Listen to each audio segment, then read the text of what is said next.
আমরা আমাদের জায়গা থেকে মনে করি জনগণ আমাদেরকে তাদের প্রতিনিধি করবে কি করবে না এটা পরের বিষয়।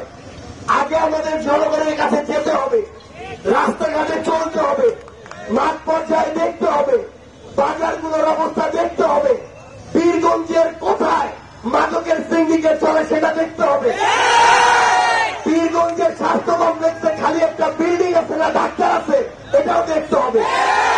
আমাদের দেখতে হবে থানাগুলোতে ভালো পুলিশ সদস্যের পাশাপাশি এমন পুলিশ সদস্য আছে কিনা যে কথা বলার আগে টাকার জন্য হাত বাড়িয়ে দেয়। আমাদেরকে এমনও দেখতে হবে যে বড় রাজনৈতিক দলের নাম আছে, বড় বড় পদবি আছে, কিন্তু তারা আসলে জনগণের কথা বলে নাকি সিন্ডিকেট চালায়, চাঁদাবাজি করে, দখলদারিত্ব করে। আমরা এই বিষয়গুলো দেখতে বাংলাদেশের প্রত্যেকটা জেলা উপজেলা ইউনিয়নে যাওয়া শুরু করেছি। আমরা যাব, এই পথ শেষ হতে জনগণ যখন মনে করবে তারা আমাদের প্রতিনিধি হতে পারে, এনসিপি আমাদের দায়িত্ব নিতে পারে, তখন জনগণ দায়িত্ব দিবে, তার আগে প্রয়োজন নাই। আমরা এই ইউনিয়ন উপজেলা জেলা পর্যায়ে ভোট চাইতে আসিনি, সমর্থন চাইতে আসিনি।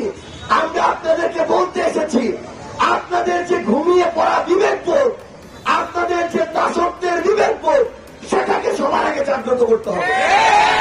ওই শহরগুলোতে এই অভ্যুত্থানে হাজার মানুষ জীবন দিয়েছে, 3 বছরের বাচ্চা থেকে 60 বছরের বৃদ্ধ সেখানে ছিল। কিন্তু এই যে উপজেলা জেলা ইউনিয়ন পর্যায়ে এখনো যদি আপনারা দল আর মার্কার দালালি করেন তাহলে এলাকার উন্নয়ন সম্ভব নয়।